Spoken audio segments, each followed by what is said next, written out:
Bismillah, Assalamualaikum warahmatullahi wabarakatuh.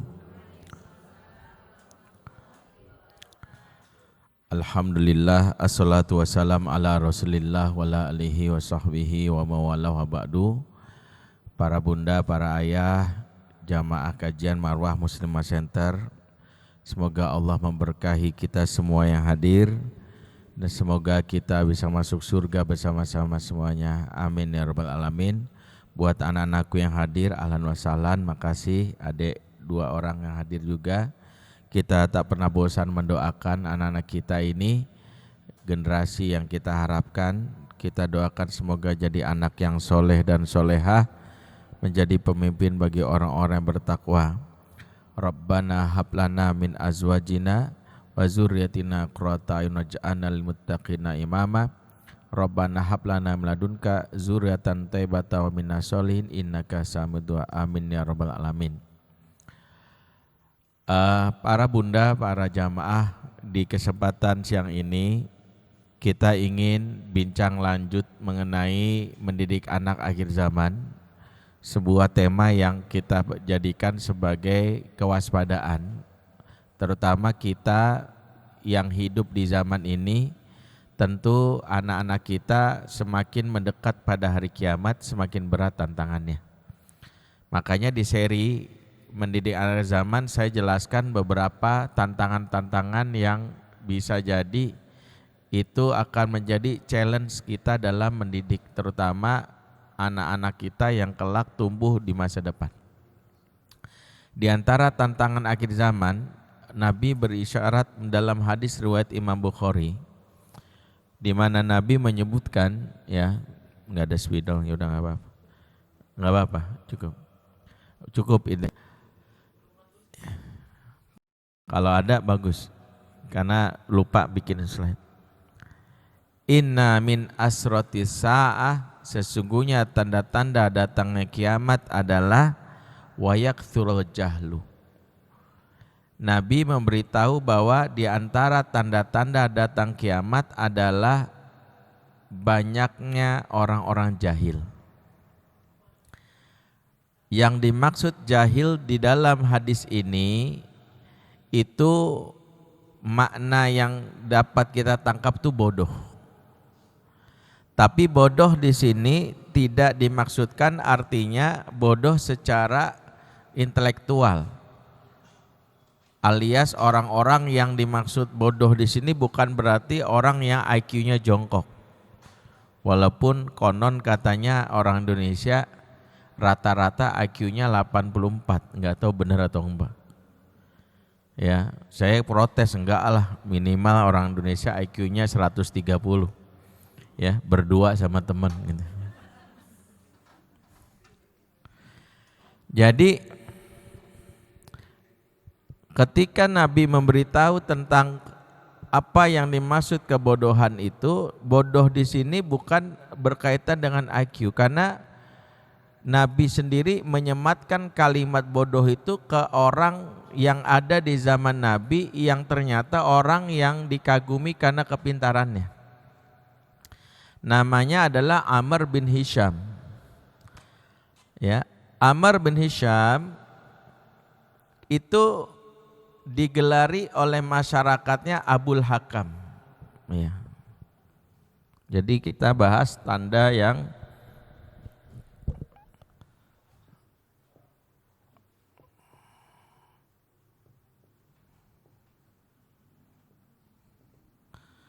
inna min asyratis sa'ah wa yakthurul jahlu.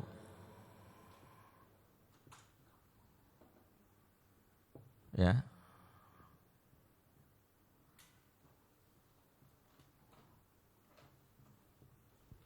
Sesungguhnya ini rawahu Bukhari ya. Rawahu Bukhari.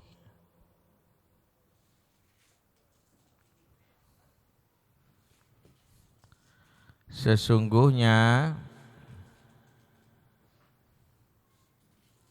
di antara tanda-tanda kiamat adalah banyaknya kebodohan.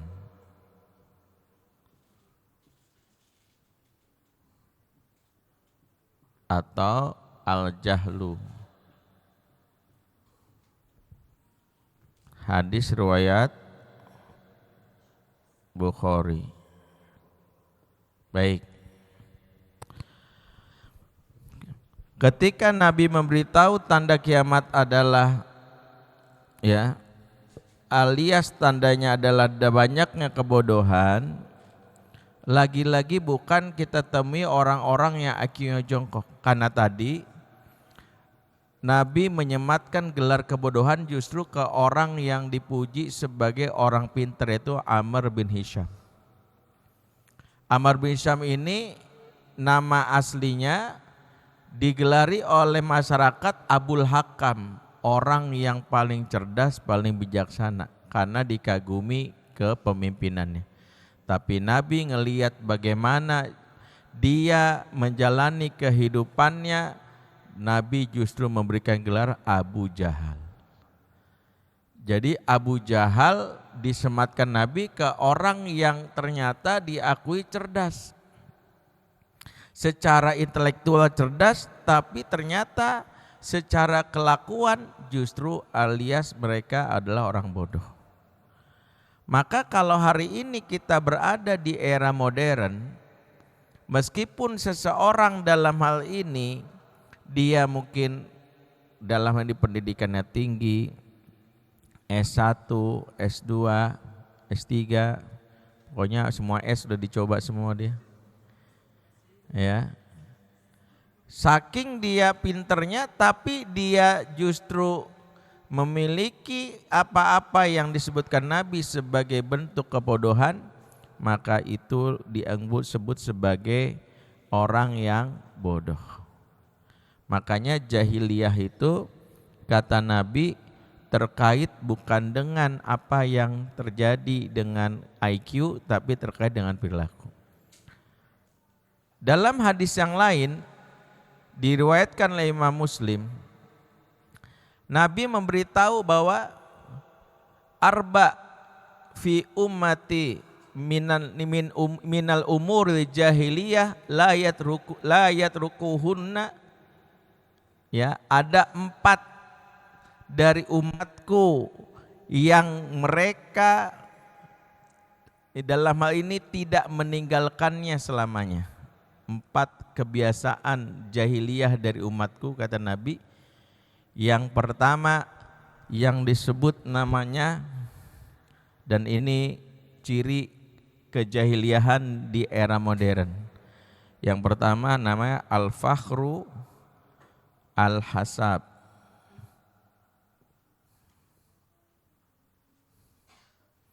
Bangga dengan kemuliaan diri. Bangga dengan kemuliaan diri.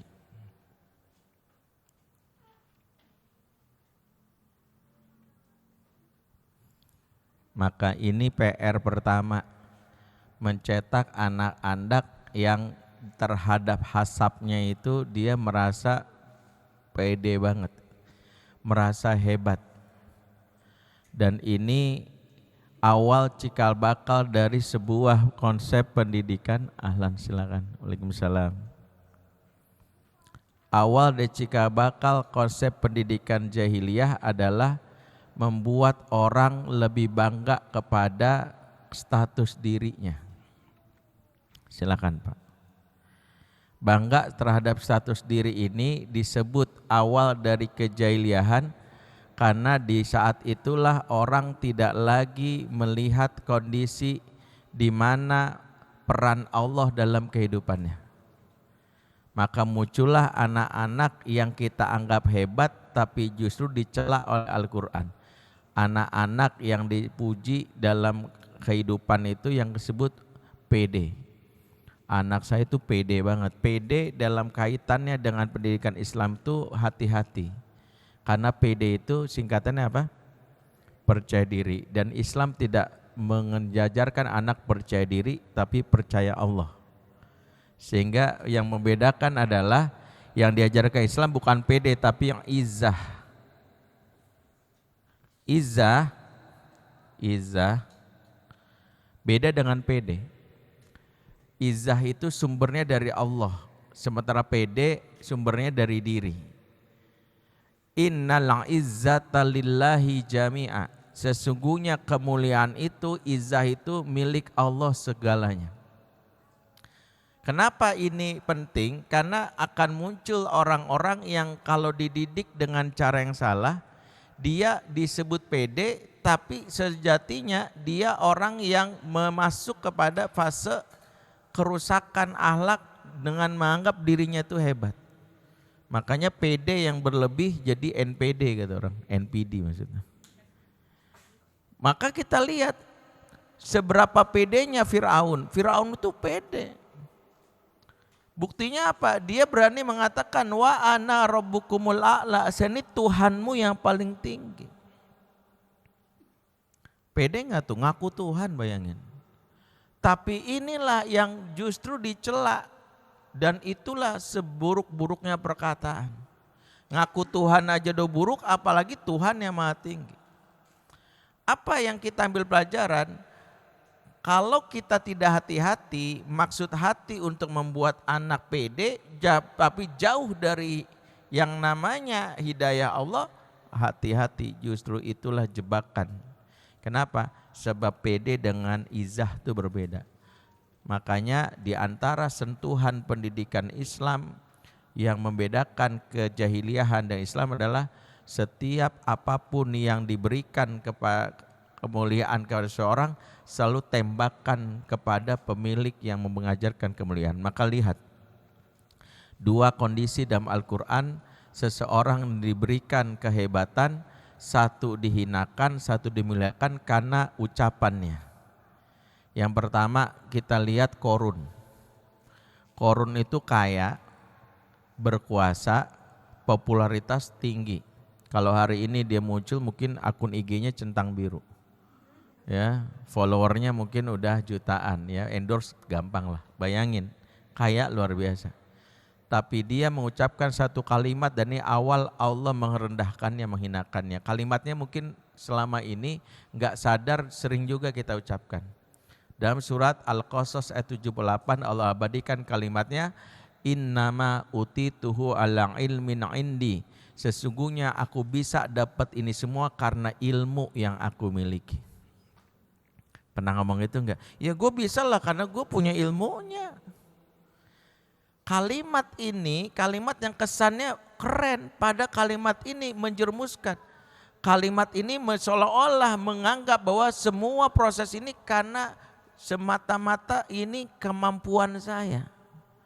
Kalimat inilah yang disebut kalimat jahil. Makanya Korun direndahkan karena dia memutus apa yang membuat hidup ini bisa berjalan, itu adalah hak Allah untuk dikembalikan, yaitu innal izzata lillahi jami'a. Beda dengan Nabi Sulaiman yang dalam surat Saba ayat berapa tuh? 14 ya.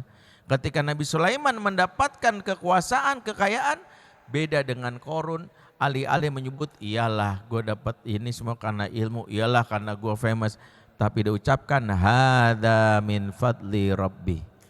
Ini semua adalah karunia anugerah dari Tuhanku.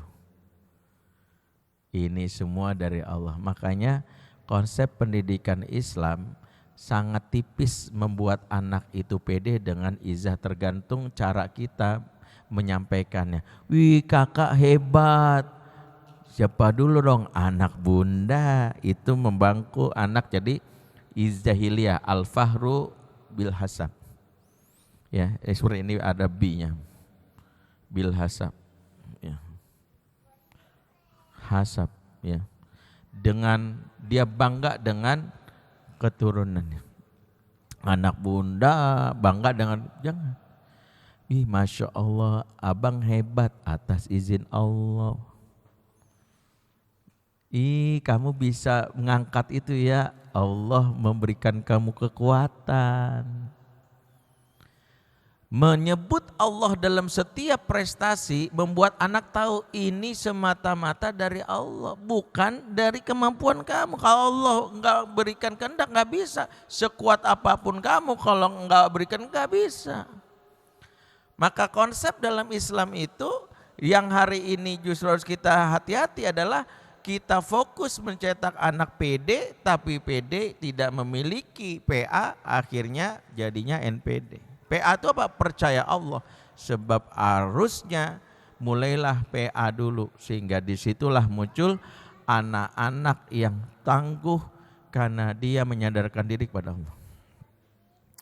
Dari sinilah kita belajar tentang betapa konsep inilah yang Nabi sebutkan sampai umatku arba, ya, 4 hal, ya, katanya fi ummati minal umur jahiliyah la yatrakuhunna, di 4 hal dari umatku yang berkaitan dengan kejahiliahan yang tidak ditinggalkannya selamanya.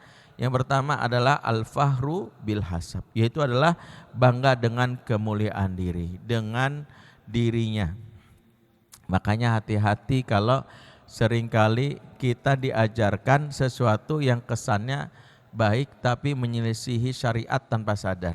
Misalnya konsep mengafirmasi diri dan kalimat saya hebat, saya mampu, saya pasti bisa.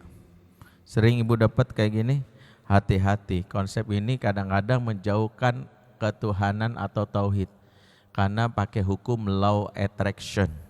Katanya dunia ini, bumi ini, makhluk ini saling bertalik menarik. Kalau kita bilang bisa, insya Allah bisa. Disitulah pandangan barat masuk ke kalangan muslim. Disitulah kita lupa konsepnya untuk berdoa. Sadar nggak waktu kita ngomong saya bisa, saya mampu, kita menganggap diri kita itu perkasa. Padahal tidak ada pun nabi, orang-orang soleh zaman dahulu merasa dirinya hebat. Mereka selalu bilang al-fakir ilallah, saya ini lemah.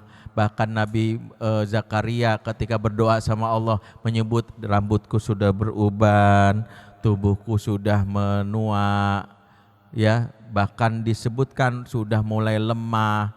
Apakah dia sebutkan dirinya? Karena beda. Mengakui diri lemah di hadapan yang maha tinggi akan Allah tinggikan, tapi mengakui diri perkasa di hadapan maha tinggi Allah rendahkan. Makanya hati-hati, kadang-kadang kita dipaksa untuk menyebutkan kata-kata yang merasa diri kita perkasa, diri kita hebat, padahal kita itu lemah di mata Allah. Alhasil kita lupa dengan konsep doa. Makanya dalam Islam law attraction itu hati-hati, bisa menyebabkan seseorang justru tidak memahami konsep tauhid yang benar. Makanya waspada. Di akhir zaman kita dibikin, tapi kan begitu, kalau kita berpikiran baik, positif, insya Allah gitu. Konsep tauhid positif itu bagaimana dulu? Ada orang yang memelesetkan sebuah hadis yang memang berasal dari Nabi, tapi hadis ini tafsirnya enggak seperti yang dipahami sebagian orang. Kata Nabi, yu'jibuni al-fa'lu. Sini entar gak usah tulis dah. Saya ini takjub dengan orang yang optimis, kata Nabi. Apa itu orang optimis? Al-fa'lu kalimatut thayyibah. Orang optimis yang suka berkata-kata yang baik. Orang menganggap hadis ini berkaitan dengan kata-kata yang baik itu adalah kata-kata yang mengatakan saya bisa, saya mampu, saya hebat, saya perkasa. Enggak.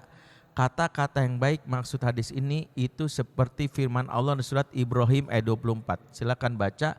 Alam taro kaifa daraballahu mathalan kalimatan thayyibah kasyajaratin thayyibatin asluha tsabitu wa faruha fis sama.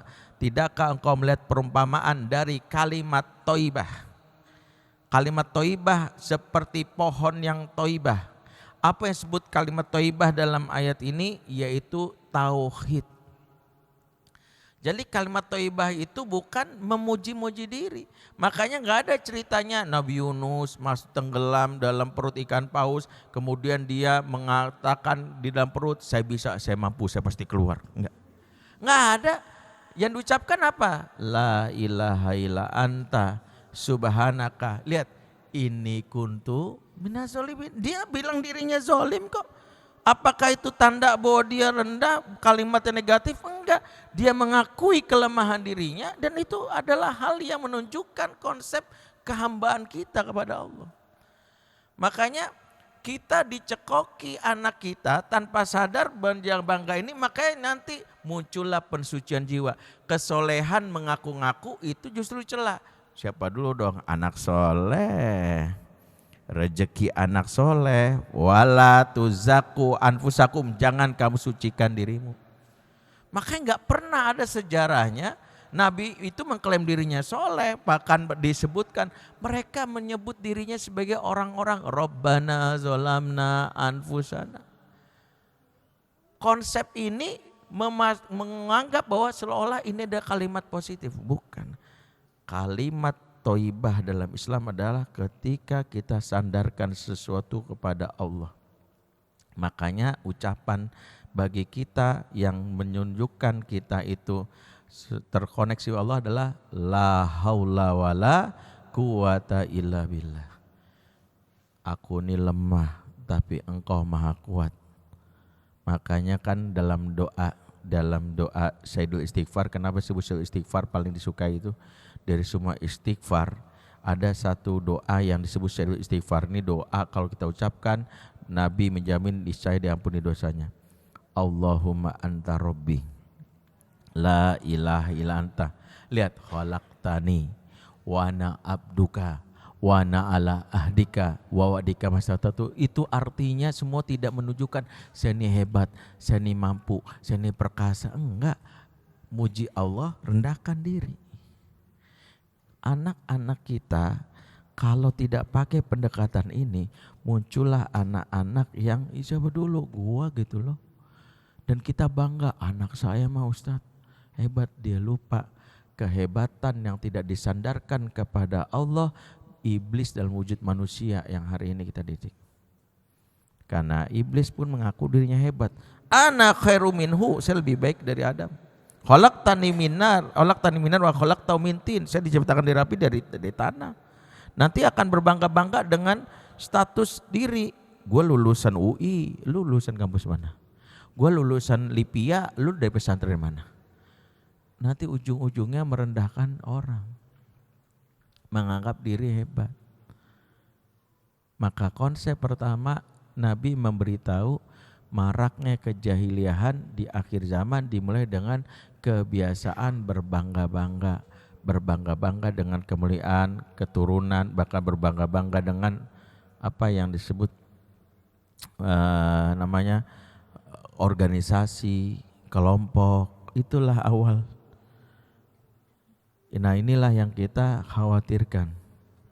Sehingga dalam Islam itu titik bagaimana kita selamat itu memulai dengan kesadaran status kita, mengembalikan kembali fitrah ubudiyah. Coba lihat kalimatnya Nabi Isa alaihissalam diajarkan Allah di dalam surat Al-Maryam ayat 30-31. Inni Abdullah ataniyal kitaba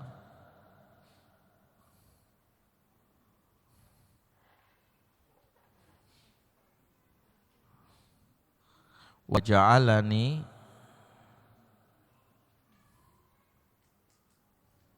nabiyya.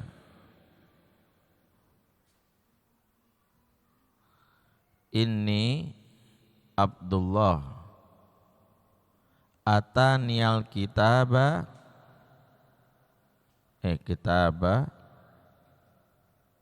wa ja'alani nabiyya.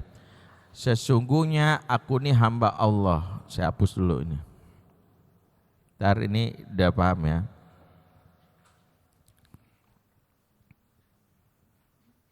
Lihat. Yang pertama Allah ngajarkan status. Ini status asal. Yang kedua Allah kasih tahu modal kita. Modalnya Nabi Isa dikasih kitab. Kemudian Allah kasih tahu peran. Lihat. Sesungguhnya aku nih hamba Allah. Aku diberi kitab, kata Nabi Isa, dan aku dijadikan nabi. Konsistensinya menarik. Nabi Isa nggak bilang gini, aku nih hamba Allah, aku punya kitab. Dia nggak bilang punya, tapi dikasih. Kalau dia bilang punya, berarti dia bertentangan dengan konsep Abdullah. Ngaku-ngaku lu, emang lu bawa sesuatu dari lahir, nggak bilang. Yang kedua, dia nggak bilang saya jadi nabi, nggak, dijadikan nabi. Makanya konsep ini kalau dipegang seperti saya misalnya, ini Abdullah ataniyal ilma wa ja'alani ustazan. Sesungguhnya aku ini hamba Allah, saya dikasih ilmu dan saya dijadikan ustaz. Yang jadikan siapa? Allah.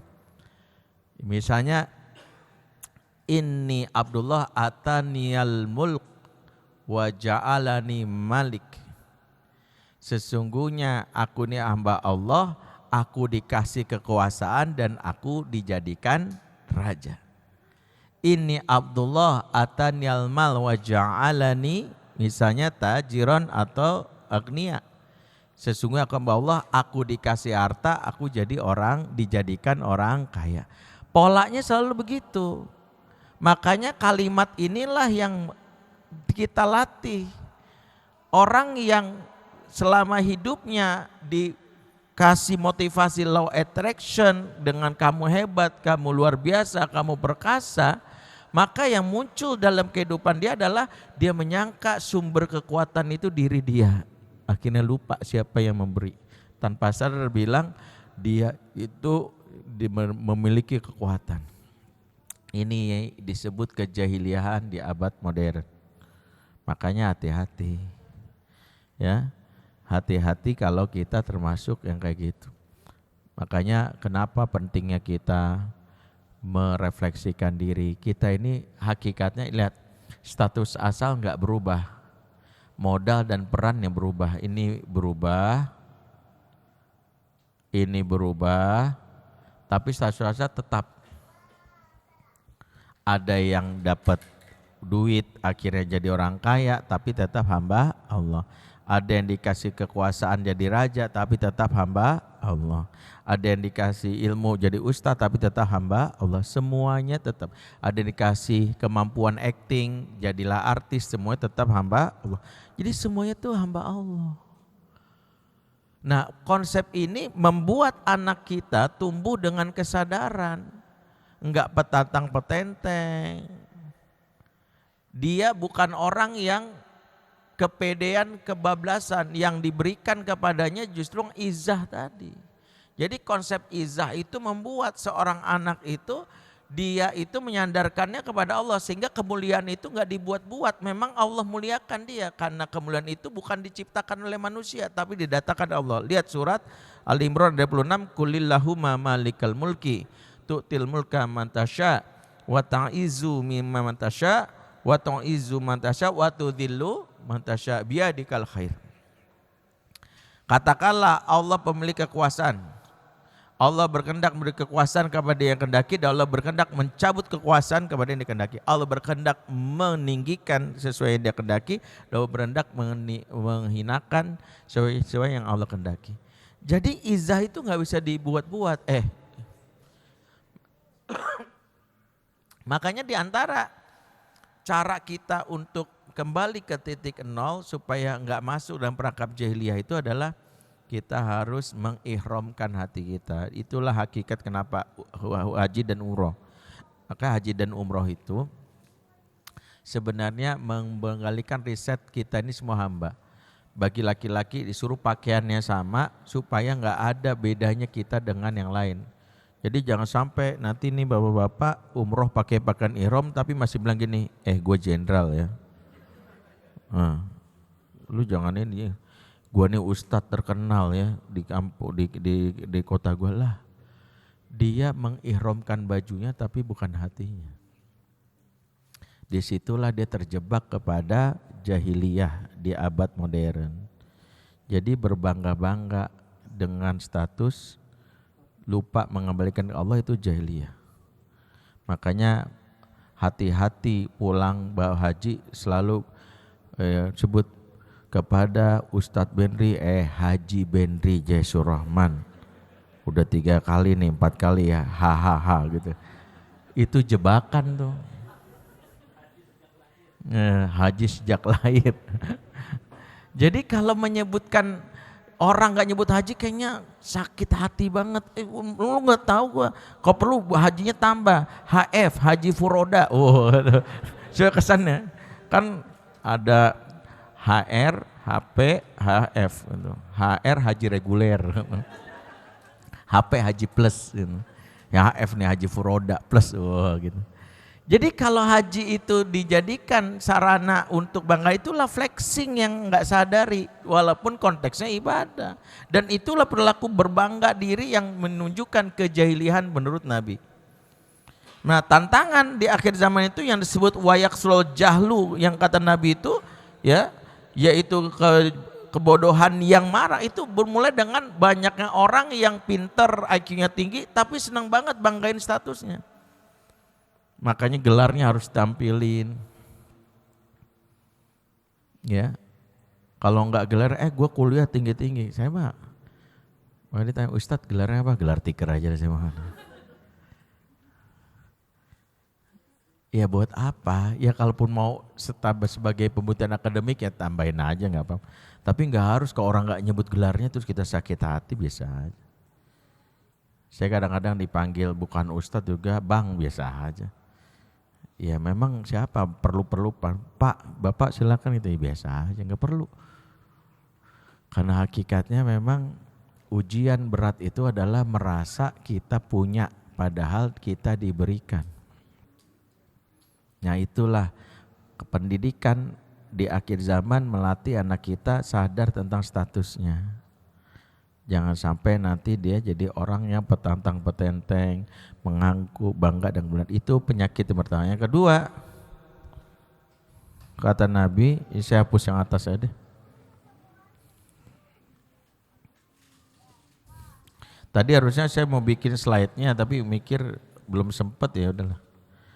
Jadi kita masih bahas bab tentang fenomena akhir zaman tentang kejahilian, di mana kata Nabi kejahilian itu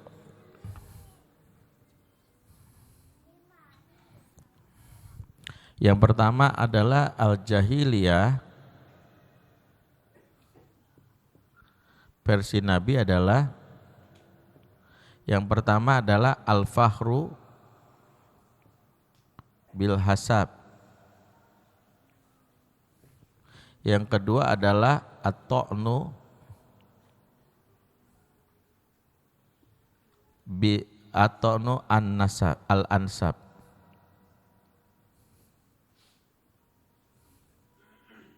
Al-ansab. Kalau ini bangga terhadap kemuliaan diri, kalau ini adalah mencela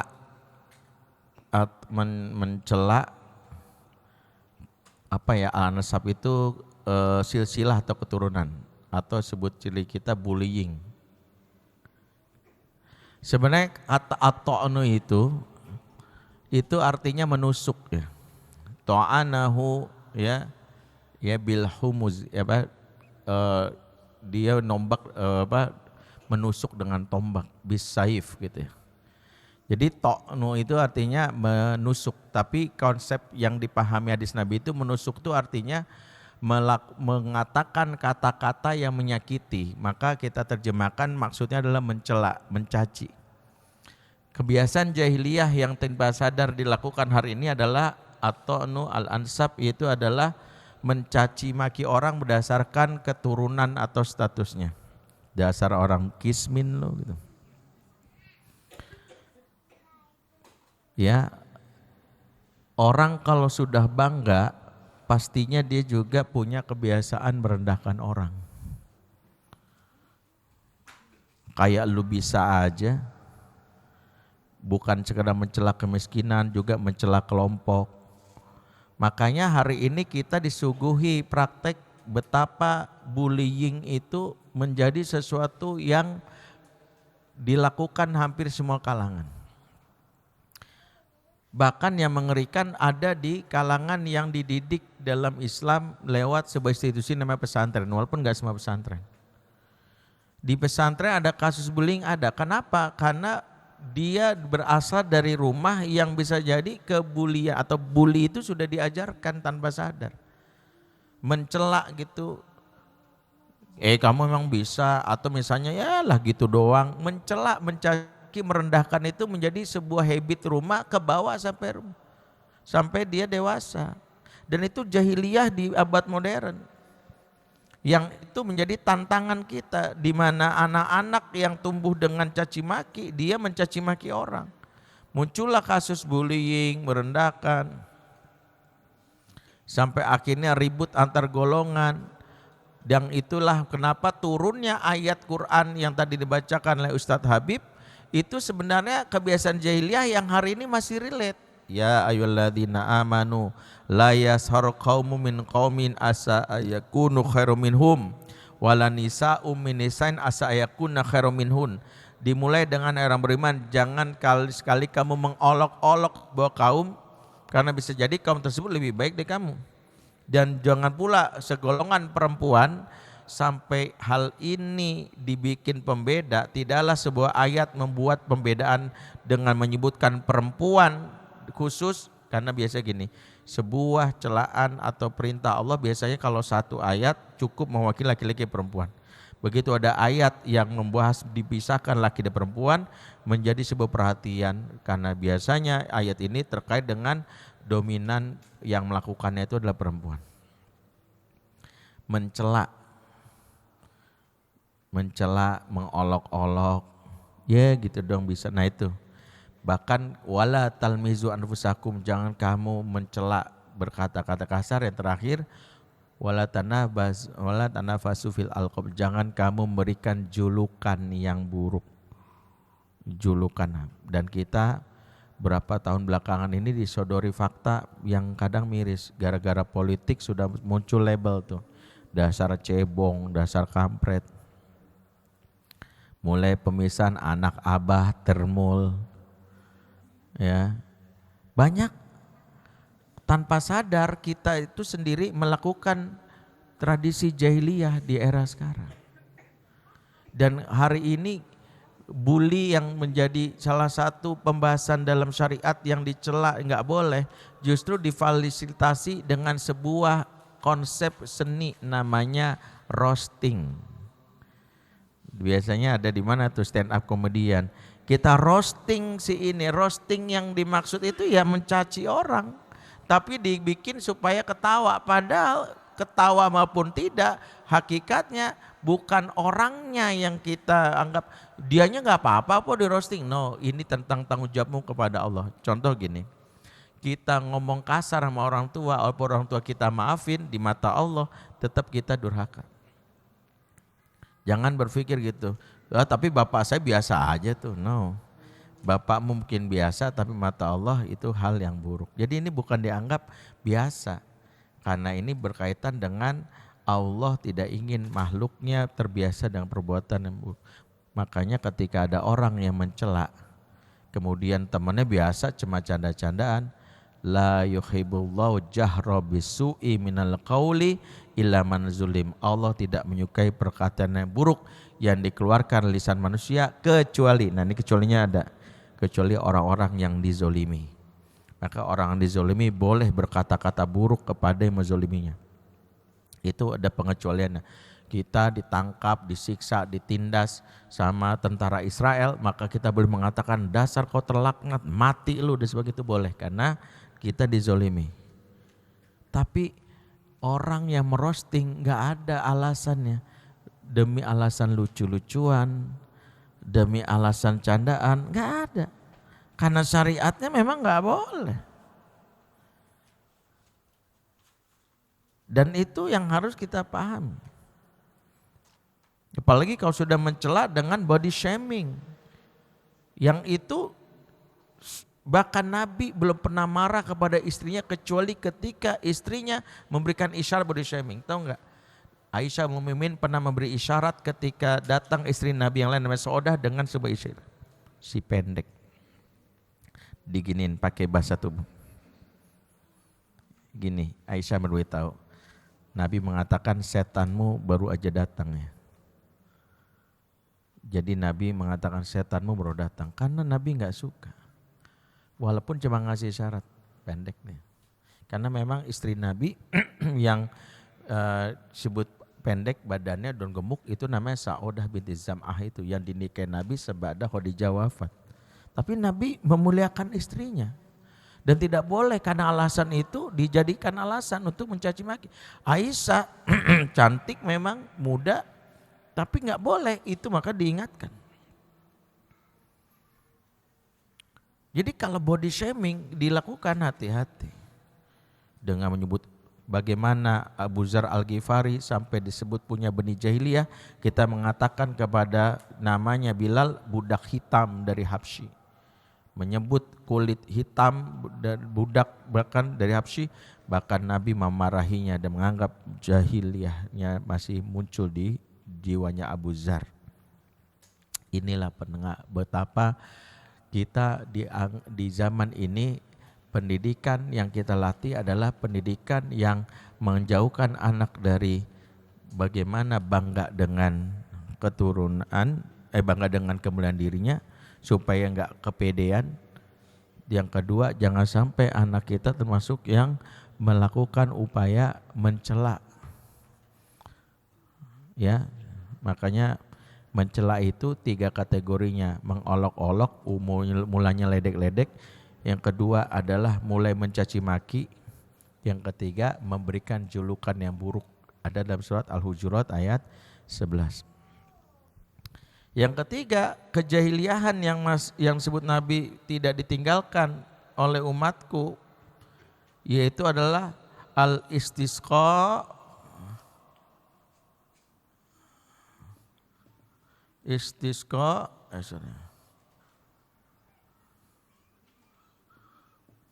bin nujum.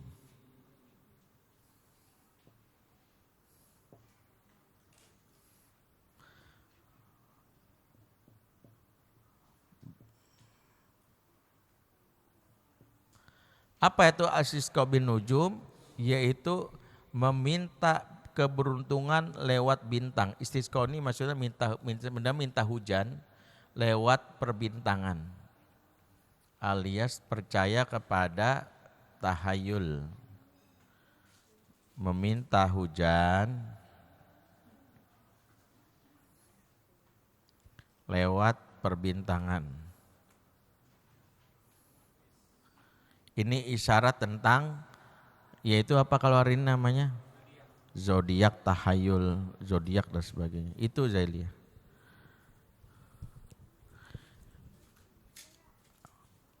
Saya mau nikah Ustadz, tapi tolong carikan istri asal jangan yang Gemini. Kenapa? Oh, Gemini itu rese. Iya, banyak tuntutannya. Kalau bisa sih saya mau yang Aquarius gitu. Ya, Virgo. Jadi hal-hal yang dijadikan oleh orang-orang jahiliyah hari ini masih jadi standarisasi masyarakat modern.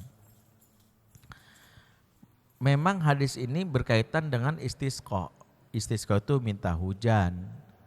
Tapi kaitannya dengan yang disebut ini adalah tentang an-nujumnya itu. Nujum itu tentang mencari keberuntungan lewat isyarat benda. Bukan hanya belat bintang, tapi lewat isyarat seperti misalnya apa yang hari ini misalnya kayak kupu-kupu, burung. Kalau dulu istilahnya tatoyur, ya. Ya seperti ya pawang hujan misalnya, kayak misalnya apa, masih tatoyur itu apa ya, dulu orang Arab tuh dari kata toiroh. Tatoyur itu orang Arab tuh kalau ingin mencari sebuah keputusan itu ngelepasin burung. Kalau burungnya terbang ke kanan berarti dagangannya bakal sukses. Kalau burungnya terbang ke kiri dagangan bakal bangkrut, berarti nggak terusin. Bahkan ada riwayat mereka itu kalau ingin mencari keuntungan tuh lihat ngagetin kijang. Jadi dar, kalau jangan lari ke kanan berarti bakal sukses, teruskan. Kalau kijang lari ke kiri bakalan bangkrut, gagal. Yang repot kalau kijangnya pingsan kan gitu. Kijangnya pingsan, gimana maksudnya? Jadi banyak menyandarkan kepada hal-hal yang sifatnya mistik. Dan itu jahiliyah, orang S3 tapi masih datang untuk minta peruntungan politik. Untuk supaya nanti tim bolanya menang, datang ke nanya, misalnya kan ada yang gurita itu kan. Pilih mana yang menang nanti, Spanyol apa Argentina. Jadi milihnya itu nanyanya kepada gurita yang konon katanya bisa jadi memberikan kemampuan memprediksi masa depan, dan itulah kesyirikan. Jadi kesyirikan itu adalah di antara yang menjadikan seseorang itu masuk dalam perangkap jahiliyah. Jadi Nabi mengisyaratkan wayaqtul jahlu itu di antaranya berkembangnya kebiasaan yang berkaitan dengan takhayul, khurafat, dan itu berkaitan dengan mistik yang selama ini masih berkembang. Ya, wujudnya macam-macam. Makanya walaupun handphone, smartphone canggih, tapi dukun masih laris. Itu menunjukkan masih banyaknya di antara kita yang masih mengembangkan budaya jahil. Untuk event akbar masih pakai pawang hujan.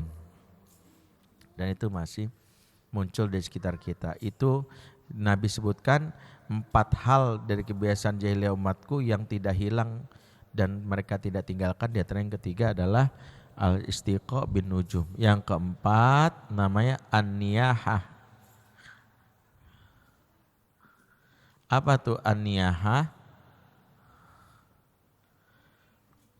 Meratap berlebih-lebihan, meratapi mayat berlebih-lebihan.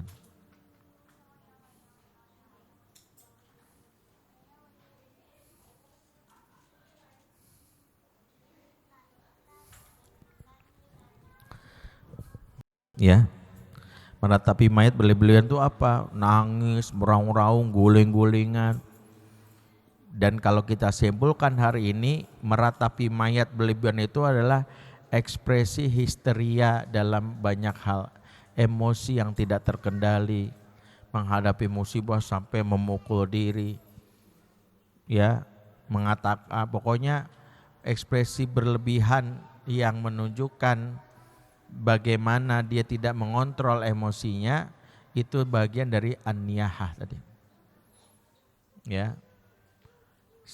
Kalau sedih berlarut-larut mencaci maki dirinya, termasuk juga kalau bergembira berlebihan, sesuatu yang berkaitan dengan ekspresi berlebihan itu kategorinya an-niyahah. Ya, dan Allah tidak menyukai sesuatu berlebihan, innahu la yuhibbul musrifin. Sehingga Al-Quran itu mengingatkan konsep dalam Islam itu, apapun yang kalian alami tetaplah dengan kondisi pertengahan. Lihat surat Al-Hadid ya, ayat apa ya, 25 ya, ma asoba min musibati fil ardi wala fi anfusikum illa fi kitabim min qabli an nabraha inna dzalika 'alallahi yasir. Ya, apa-apa yang menimpa kalian musibah di muka bumi dan terjadi pada diri kalian, tidaklah semua terjadi kecuali tercatat dalam kitab yang tertulis. Jadi semua yang terjadi ini tercatat dalam kitab yang tertulis. Dan itu sangat mudah bagi Allah melakukannya.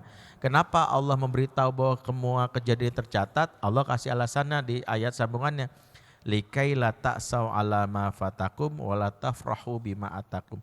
Agar kalian jangan lebay bersedihan kalau enggak dapat, dan jangan senang berlebihan kalau mendapatkan. Biasanya. Jadi nggak usah lebay, kalau ya Allah kalau nggak ada kamu aku nggak bisa hidup. Dan itu bahayanya adalah ketika menyandarkan hidup kepada makhluk. Seorang istri bilang, nanti kalau kamu meninggal siapa yang aku makannya dari mana? Allah yang ngasih makan. Karena makhluk, katakanlah suami itu distributor rizki, sumber rizki pabriknya dari Allah. Distributor hilang, ganti, Allah mudah ganti distributornya. Ya kan pabrik itu kalau udah distributor satu jalan, cari aja yang lain. Jadi jangan mengandalkan distributor, yang mengandalkan kepada yang memproduksi rezeki itu Allah. Makanya nggak perlu khawatir. Berlebihannya pada makhluk itu malah membuat kita menjadi tergantung kepada yang bukan pencipta. Lihat aja, Bunda Hawa ditinggalkan oleh Nabi Adam selama 40 bahkan 80 tahun. Pada saat dicari dan ketemu dalam kondisi sehat kok. Nggak kelihatan, tiba-tiba Bunda Hawa, kenapa kamu kurus kering Hawa? Nggak ada yang ngasih makan kamu. Iyalah, kamu nggak pernah datang kan, nggak gitu. Sehat kok. Padahal Bunda Hawa siapa? Ibrahim Nabi Adam kan nggak pernah transfer. Ya, emang dia sempat ngirim GoPay? Nggak ada. Nggak ada GoPay, nggak ada. Bisa makan kok, dan Bunda Hawa juga nggak kerja untuk memberitahu rezeki itu kalau distributornya nggak ada, Allah turunkan langsung dari pabriknya. Makanya ketika Maryam dalam hal ini nggak kemana-mana, cukup di Baitul Muqaddas, dia nggak kerja ngapa-ngapain, simple aja Allah datangkan langsung di depan mihrabnya. Sampai Nabi Zakaria lihat, anna laki hadza, ini dari mana ya? Kata Maryam, huwa min indillah, ini dari sisi Allah. Dari itulah kita mendapatkan. Maka konsep niyahah itu berkaitan dengan ekspresi yang nggak boleh lebay. Sedih meratapi berlebihan sampai mencaci maki diri, berlebihan bergembira.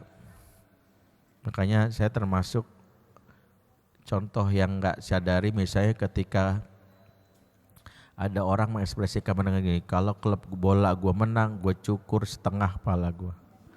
Itu berlebihan tuh, niyahah dalam versi era modern tuh gitu. Kalau misalnya klub bola gue bakal telanjang nggak pakai baju, ngapain? Hal-hal kayak gitu itu yang hari ini dianggap lumrah, itu jahil banget itu. Ya kalau menang syukuri, dan itu juga permainan dunia, apa sih banggaan kayak perang beneran? Bola doang gitu. Kadang ini juga berlebihannya kita terhadap sesuatu merusak keimanan. Ya bolehlah kita sebagai seorang yang senang terhadap hobi, biasa aja. Saya sendiri bina-bina saja, Ustadz boleh nggak kita nobar bareng? Boleh aja. Nobar final Piala Dunia boleh nggak Ustadz? Ayo teman, kalau udah azan nggak boleh kita. Gara-gara itu jadi Allah murka. Azan subuh kita lewatin hanya karena kita berpikir tanggung Ustadz mau gol gitu. Nah hal itulah yang harus kita pegang. Nah baik, kita berada di pembahasan yang Nabi beritahu bahwa tantangan akhir zaman itu tentang baraknya kejahiliahan, dan kejahilian itu dalam hal ini 4 versi yang Nabi sebutkan yang terjadi kepada umatnya sampai datangnya hari kiamat. Dan itu menjadi peringatan buat kita, kewaspadaan. Jangan sampai kita mendidik diri dan anak menjadi punya 4 kebiasaan jahiliyah ini. Dan itu menjadi penasihat buat saya juga. Semoga bermanfaat. Aku qouli hadza wa astaghfirullakum. Wassalamualaikum warahmatullahi wabarakatuh. Waalaikumsalam warahmatullahi wabarakatuh. Alhamdulillah, telah kita simak sama-sama yaitu kajian sesi kali ini, yaitu tentang bagaimana mendidik anak di akhir zaman dengan beberapa poin yang sangat luar biasa. Ya diantaranya salah satunya jangan sampai ada yang la yaskhar qaumun min qaum, ya. Tidak ada penghinaan satu sama lainnya. Dan tadi banyak juga hal yang disampaikan ya lewat penyampaian dari Ustadz Bendri dan lain-lainnya. Dan saya yakin sebagian besar Bapak Ibu sudah mencatat dengan baik. Mudah-mudahan ini bisa menjadi poin plus tambahan buat kita semua, dan nanti insya Allah akan ada juga siaran ulangnya di YouTube ya. Jadi nanti kalau yang tertinggal bisa simak dari awal itu sampai di pertemuan hari ini insya Allah. Namun pasti saya yakin di antara Bapak Ibu sekalian sudah ada menyimpan banyak pertanyaan di dalam benak diri masing-masing ya tentang A sampai Z-nya. Maka insya Allah untuk kali ini saya akan buka 3 pertanyaan ya. Sebelum saya lempar ke ibu-ibu, kayaknya tangannya udah siap-siap ya, saya lihat gitu ya. Kayaknya udah nggak sabar nih bisa tunjuk tangan semua di belakang ya. Maka kita kasih yang hari ini datangnya minoritas dulu ya. Bapak-bapaknya dikit datangnya ya. Silakan bapak-bapak ada yang mau bertanya? Oke, Masya Allah Zaki ya. Kemudian dari ibu 2 pertanyaan lagi. Oke, ibu yang depan, 1 lagi ada lagi? Oke, silakan dikasih mic-nya.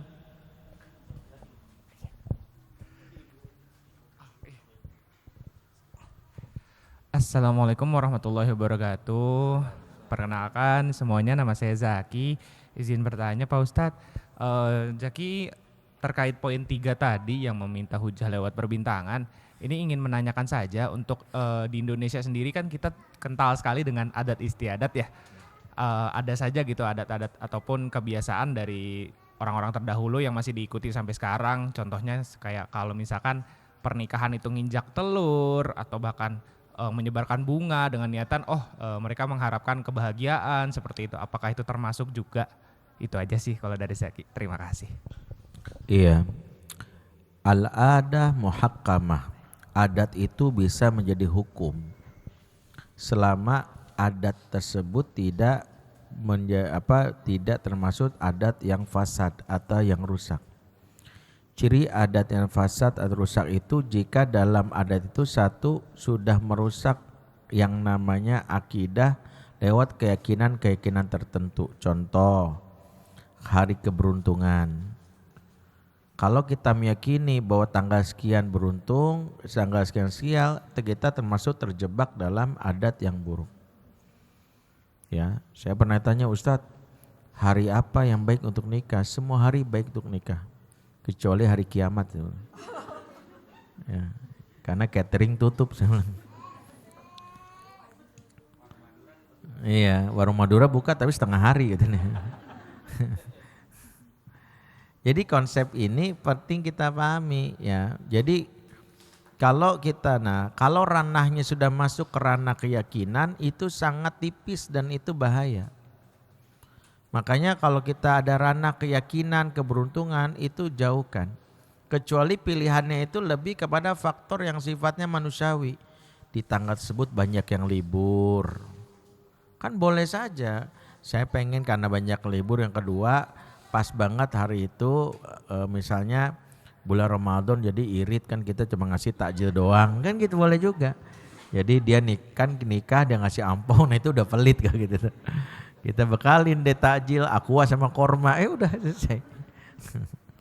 Artinya pertimbangan-pertimbangan yang di luar pertimbangan keyakinan kepada faktor teknis itu biasa saja. Jadi berbagi ampau itu adat, boleh itu aplikasi dari hadis Nabi tahadu tahabbu.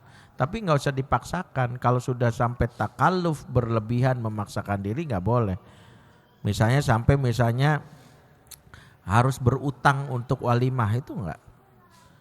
Walimah itu kalau kita lihat Nabi itu sesuai kemampuan. Ada yang cuma menyembelih seekor kambing selesai. Gak harus dipaksakan. Kalau sampai berhutang apalagi dalam hutang tersebut ada riba, itu termasuk adat yang memaksakan orang terjebak dalam dosa dan itu enggak dibenarkan dalam Islam. Jadi kalau terkait dengan yang lainnya ukurannya sederhana. Apakah ada keyakinan yang dirusak? Kalau ternyata nggak ada ya lakukan aja. Misalnya sini ada adatnya Ustadz sebelum pernikahan tuh ada pengajian, ya nggak apa-apa. Ada pengajian, terus ada makan-makan, ya nggak apa-apa. Itu tasyakurannya kita. Atau yang kedua merusak syariat, adatnya misalnya adalah perempuannya dimandikan dengan pakaian yang dinampakkan aurat dan kelihatan. Kalau dimandikan dalam konteks sesama perempuan gak ada yang melihat, gak ada masalah. Dan ketika dimandikan kalau ada keberuntungan pakai mandi kembang biar macam-macam dijauhkan dari bala itu merusak. Tapi kalau mandi sekedar ya biar wangi aja gak masalah. Jadi itu terkait dengan keyakinan. Atau misalnya juga melarang untuk yang sesuatu yang Nabi tidak sukai, misalnya melempar, menginjak telur dan telurnya nggak digoreng habis itu karena masuk ke mubazir ya, kecuali dilempar habis itu disiapin panitia nampung telurnya digoreng diaduk pakai indomie kan nggak masalah. Jadi hal-hal seperti ini kita harus siasati. Tapi bagaimana kalau ada hal-hal yang tidak bisa kita toleransi? Alias kalau keyakinan itu sifatnya personal, maka kalau kita nggak kuasa menolak dari orang tua yang punya keinginan, maka kitanya saja yang tidak meyakini. Pokoknya mamah pengen di tanggal sekian, karena petunjuk dari ini mamah, ini hari keberuntungan. Ya kita milihnya sederhana aja. Kalau aku sih nggak peduli penting hari apa. Yang penting adalah satu, pas banget libur selesai udah. Jadi kitanya nggak meyakini, karena kita nggak bisa memaksakan dan berdebat panjang untuk urusan seperti. Kalau bisa mendakwahi bagus, tapi kalau kita nggak bisa mendakwahi, cukup akhirnya kita selamatkan keyakinan kita. Keyakinan kita mengatakan bahwa nggak ada itu yang namanya ini beruntung, nggak ada. Hari-hari semua baik. Tapi mamanya memilih itu. Makanya pun kalau kita mau nego, kita nego bisa dengan pilihan yang rasional. Mah kenapa nggak tanggal sekian aja? Satu, itu kan tanggal awal bulan. Kalau ngundang orang awal bulan lebih enak mah gitu. Kan enak mah habis gajian langsung ngundang kan gitu. Kalau motifnya modus ekonomi kayak gitu tuh. Intinya hal-hal yang sifatnya substantif itu kita harus dibolehkan selama adat itu tidak bertentangan dengan hukum-hukum syar'i yang qat'i. Kalau adat yang berkaitan dengan kebiasaan-kebiasaan tanpa bertentangan syariat, sah-sah saja. Tidak semua adat harus kita musuhi. Ya. Wallahu a'lam bishawab. Terima kasih. Izin Pak Ustadz bertanya, ini pelajaran ilmu agama ini dengan ilmu kesehatan yang mencakup dengan psikolog ya Pak. Psikolog anak itu kan kalau kita konsulkan itu dia tidak percaya diri karena Allah, itu kayaknya dari segi agamanya tuh tidak dimasukkan. Jadi ya seperti itu, kita sebagai orang tua harus membanggakan ini loh, anak ini harus diberikan hadiah dengan ucapan oh iya anak mama gini. Nah maksud saya itu penerapan itu di usia berapa supaya berjalan dengan baik antara ilmu agama ini dengan psikolog. Kadang kan anak ada yang percaya dirinya kurang gitu, apalagi dia kalau tampil di depan umum begitu. Terima kasih Pak Ustadz. Makanya memang kita nggak perlu pakai terminologi percaya diri, cukup izah saja. Izah itu memastikan setiap anak itu tampil dengan keyakinan. Wala tahinu wala tahzanu wa antumul a'launa in kuntum mu'minin. Ali Imran 139. Jangan kamu merasa lemah, jangan kamu merasa sedih, sesungguhnya kamu tinggi sekiranya kamu beriman. Yang namanya Bilal bin Rabbah secara status dia udah budak, kulitnya hitam, tapi dia menjadi orang yang punya kemuliaan diri, bukan pede, kemuliaan diri. Orang segen, azan dengar semuanya. Karena Nabi bersabda terompahnya seorang Bilal sudah lebih dulu mendahulinya di surga. Hal itu membuat yang namanya Bilal punya izzah. Sehingga fokus kita jangan lagi-lagi, kalau saya nggak usah pakai pede, cukup pakai yang namanya izzah saja. Nah izzah itu ketika anak merasa nyaman dengan dirinya akibat dari bagaimana Allah memuliakan dirinya dengan keimanannya. Bagaimana kita mengkorelasikan dengan psikologi? Sederhana. Memuji boleh nggak boleh, tapi sebutlah nama Allah. Ih abang hebat ya atas izin Allah. Ya Allah memberikan abang, memberi hadiah, bilang ini hadiah dari mana? Dari mama, bukan dari Allah lewat mama. Mama ini dititipin ngasih hadiah ke kamu. Karena abang udah mulai semangat ngajinya gitu. Selalu libatkan Allah dalam setiap aspek kehidupan. Sebutlah nama Allah supaya anak tahu semua yang dia dapatkan itu dari Allah. Sehingga dia tahu yang menghebatkan dia Allah. Allah bikin abang bisa baca Quran ya. Allah bikin abang sekarang sudah bisa sholat ya. Allah bikin abang selalu Allah, Allah, Allah. Kalau dari kecil dibiasakan gini, maka anak itu bersandar kepada siapa? Hanya kepada Allah. Kalau sudah bersandar kepada Allah, kemuliaan datang. Ada orang petatang petenteng karena dekat dengan lingkaran istana. Gak ada lagi, jalannya udah beda. Kenapa? Punya orang dalam. Orang dalamnya dimaksud yang berganti setiap 5 tahun sekali. Ada orang yang dekat dengan pemilik alam raya ini yang gak akan tergantikan selamanya. Apa yang dia khawatirkan? Seorang Ibrahim sendirian mengganggu kekuasaannya Namrus, orang lain gak ada yang dukung. Dia gak perlu merasa khawatir dan dia bukan pede, dia menunjukkan kemuliaan dirinya. Dengan cara apa? Ya udah, dia meyakini yang namanya pasti juga yang namanya api yang akan membakarnya Allah tundukkan karena dia punya relasi kemana? Ke Allah yang penguasa alam buka bumi ini. Selesai, mudah bagi Allah. Kalau dekat dengan penguasa aja bikin orang itu merasa punya yang kita sebut keyakinan, rasa bangga, apalagi kau dekat kepada pemilik kehidupan lebih-lebih lagi. Maka jangan fokus membuat anak pede, tapi membuat anak punya izah, karena izah itu di atasnya pede. Jadi kita tinggalkan terminologi pede, kita bilang kamu harus punya izah yang berasal dari Allah. Wallahu a'lam bishawab.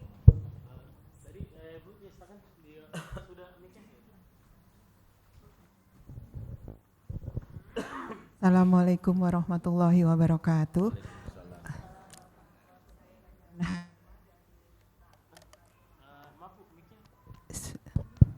Sudah, ya. Pak Ustadz,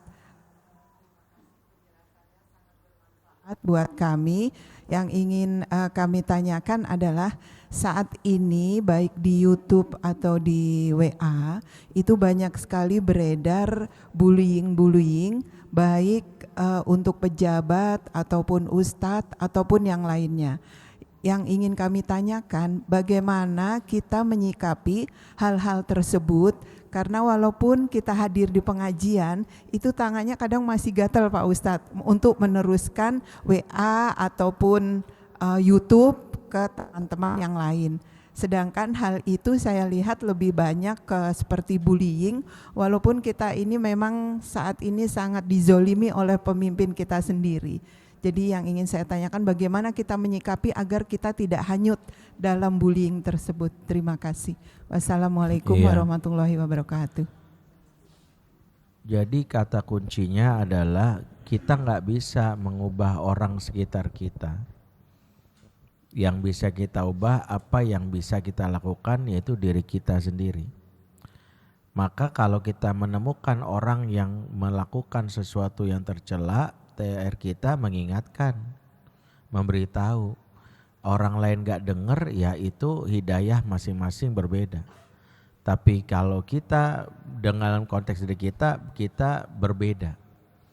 Maka setiap informasi yang masuk sudah cukup di kita hentikan. Gak semua apa yang kita dapat kita share. Prinsipnya saring sebelum sharing. Sharing dulu. Karena banyak orang terperangkap hoax itu pun juga karena terburu-buru ingin viral dan paling cepat. Kita kadang-kadang gak pernah melihat dulu beritanya apa, langsung kita share aja.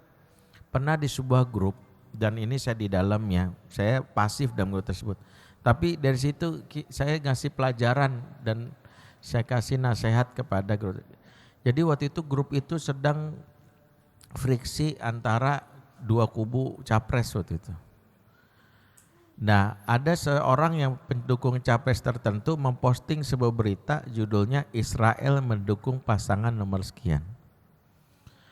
Orang komen di bawahnya selalu bilang, tuh kan Israel aja mendukung sekian, hati-hati gitu. Mereka menyangka judul itu berkaitan dengan Israel mendukung capres yang disebutkan. Saya klik judul yang dimaksud sampai ke portal beritanya.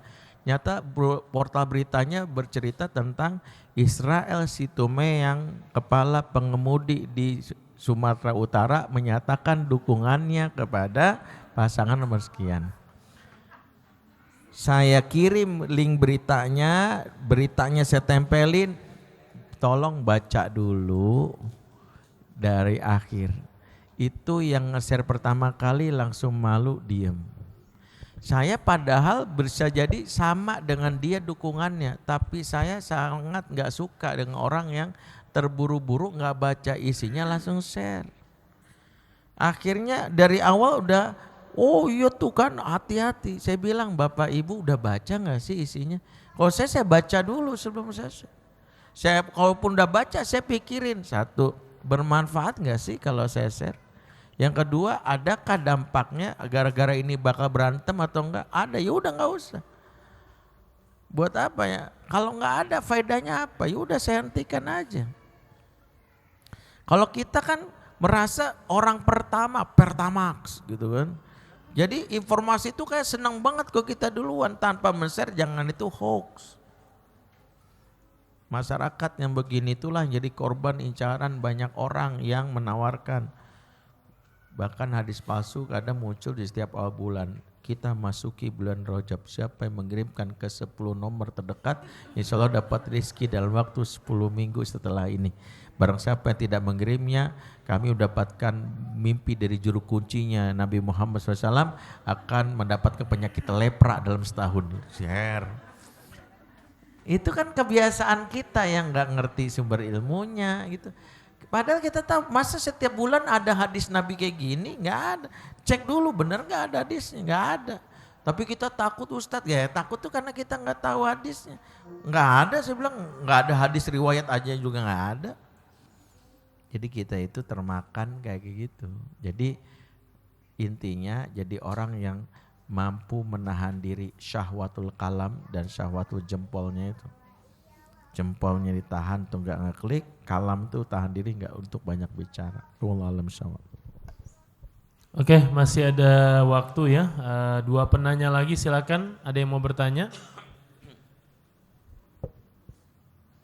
Ibu-ibu, bapak-bapak ada yang bertanya?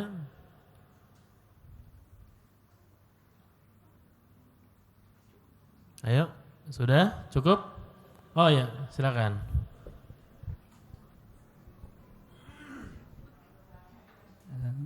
Ustaz, kalau itu kan di status WA sering anak-anak posting prestasi gitu. Itu apakah bagian dari tanda-tanda kebanggaan terhadap diri begitu, Ustaz? Iya. Semua kembali kepada tujuan. Sebab ayat Quran tidak semua yang ditunjukkan itu tanda bangga. Wa amma bi ni'mati rabbika fahaddits. Maka terhadap nikmat Tuhanmu sampaikanlah. Ciri orang yang menyampaikan sesuatu bangga itu beda dengan menyampaikan ketika dia mengembalikan semuanya ke Allah dan tidak ada sama sekali kecenderungan hati untuk dipuji. Makanya kalau orang yang niatnya untuk berbangga diri, biasanya begitu orang gak komen, dia langsung tersinggung. Lu gak ngelihat barusan gue posting. Orang yang niatnya untuk menunjukkan nikmat cukup. Alhamdulillah gitu ya, saya dapat juara, mudah-mudahan jadi aman. Saya udah. Kalau nggak di komen ya bodo amat, penting saya ngasih tahu saya dapat karunia dari Allah, bagian dari aplikasi ayat Allah terhadap nikmat Tuhanmu sampaikan. Ya udah saya ngasih tahu, dan urusan manusia itu meresponnya, kalau saya takut dan berharap direspon, berharap di komen, berarti bukan Allah yang ingin saya puji, tapi diri saya yang dipuji. Itu yang disebut bangga. Makanya ya sudah, posting aja sesuatu, menyebut nama Allah, gak direspon, ya kalau direspon berlebihan kita bilang bukan, ini maksudnya. Jadi kalau udah berlebihan kita yang menyetopnya, enggak gitu maksudnya. Saya ingin memberitahu saya dapat nikmat dari Allah, udah cukup gitu. Dan kalau gak ada yang respon ya biasa aja. Jadi menyampaikan segala hal berkaitan nikmat Allah itu dibolehkan. Karena itu bagian dari aplikasi surat Ad-Duha di ayat terakhir tadi. Wallahu a'lam bishawab. Oh, silakan satu lagi. Izin Pak Ustadz, ini berkaitan dengan anak saya. Pada saat dia mau memasuki SMP, itu dia bilang mau masuk SMP favorit. Nah saya karena tidak percaya, dia tuh nggak pernah belajar. Sampai saya mengucap, oke, kalau kamu dapat SMP di situ, kita pergi umroh. gitu. Buat paspor, saya sampai begitu. Itu kira-kira berlebihan nggak Pak Ustadz? Iya, pertama janji yang diucapkan itu hukumnya terikat. Bukan masalah berlebihan atau berlebihan. Apapun diucap, kalau itu berkaitan janji dan tidak ada pelanggaran syariat di dalamnya. Kecuali kita bilang kalau kamu mau sesona, mama botakin kepala mama, nah itu nggak usah di. Tapi kalau dia udah janji umroh ya tepati, ya ayyuhalladzina amanu aufu bil uqud. Hai orang beriman, kata Allah surah Al-Maidah 1, setialah sama janji-janjimu. Jadi kalau udah terucap ya udah. Pertanyaannya kalau terpenuhi dan dia masuk ya udah penuhi. Apakah itu berlebihan? Kita tidak menganggap itu berlebihan selagi memang kita anggap itu bagian dari tawasul bil amal. Karena sebagian ulama membolehkan beramal dengan bertawasul dengan amal yang akan dilakukan. Ya Allah, saya kalau akan memenangkan anak saya masuk ke sana karena dengan hal itu saya ingin mensyukuri dengan cara berumroh nanti.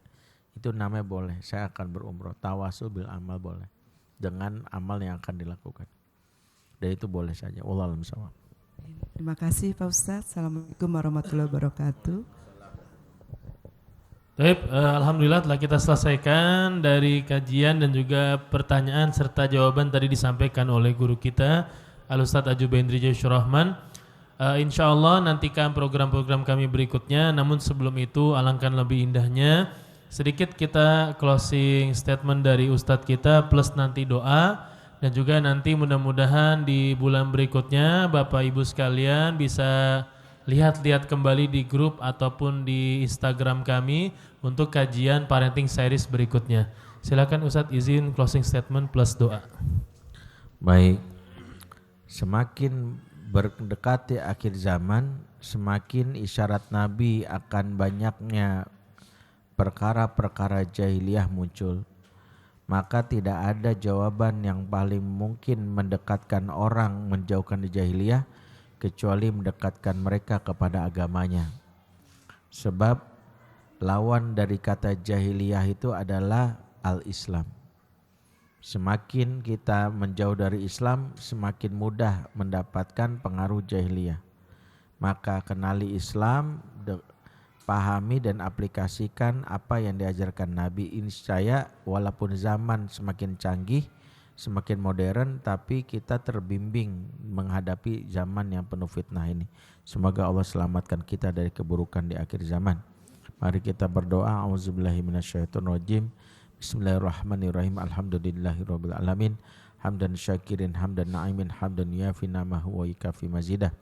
Ya Rabbana lakal hamdu kamen bagi di jalal hujikal karim azim sultanik. Allahumma salli ala sayyidina Muhammad wa ala sayyidina Muhammad. Ya Allah ya Rahman ya Rahim, ya Malik ya Kudus ya Salam. Kami yang hadir di sore hari ini mengharapkan cinta dan kasih sayang-Mu ya Allah. Bimbinglah kami sebagai orang tua agar amanah dan mendidik anak-anak kami ya Allah. Ampunilah dosa dan kesalahan kami karena sering kami lalai dalam menjalankan tugas kami. Kami seringkali disibukkan dalam urusan dunia. Kami seringkali dilalaikan dalam hal-hal yang menjauhkan tanggung jawab kami kepada anak-anak kami. Ya Allah, bimbinglah kami dan bantulah kami agar mengupayakan agar kami dan anak kami, pasangan kami, serta bapak ibu kami bisa masuk surga bersama-sama. Izinkan kami di akhirat berjumpa dengan kekasih-Mu Rasulullah SAW. Izinkan kami dapatkan syafaatul uzma dari baginda Nabi. Izinkan kami mengenali dan mendapatkan kesempatan bisa mencium tangan Nabi dan menjadi bagian dari umat yang diakui oleh Nabi SAW. Ya Allah, kami mohon, kami ingin memiliki umur yang panjang dalam ketaatan kepadamu, dan sekiranya kami wafatkan kami dalam keadaan husnul khotimah. Mampukanlah ya Allah lisan ini saat ajal datang menjemput mengucapkan kalimat tauhid la ilaha illallah. Mampukanlah ya Allah, jangan dulu kau cabut nyawa kami saat kami sedang berbuat dosa. Jangan dulu kau cabut nyawa kami saat kami sedang berbuat maksiat. Ampun ya Allah, izinkan kami perbaiki diri kami sebelum ajal datang menjemput. Ya Allah, di zaman penuh fitnah ini kami mohon penjagaan terbaik-Mu pada anak keturunan kami. Di saat kami tak bisa mendidiknya, tak bisa menjangkaunya, jagalah mereka dimanapun mereka berada. Jagalah akidahnya, jagalah kehormatannya, jagalah jiwanya, jagalah akalnya, jagalah keturunannya, jagalah hartanya, jagalah fisiknya, dan Engkaulah sebaik-baik penjaga bagi anak keturunan kami. Rabbana atina min ladunka rahmah wa hayyi lana min amrina rasyada. Rabbana hab lana min azwajina wa dzurriyyatina qurrata a'yun waj'alna lil muttaqina imama. Rabbana fil lana wa liwalidina warhamhum kama rabbana shighara. Rabbana atina fid dunya hasanah wa fil akhirati hasanah wa qina azabannar. Subhana rabbika rabbil izzati amma yasifun wa salamun alal mursalin walhamdulillahirabbil alamin. Afa minkum subhanakallahumma bihamdik asyhadu an la ilaha illa anta astaghfiruka wa atubu ilaik. La taufiq wal hidayah. Wassalamualaikum warahmatullahi wabarakatuh.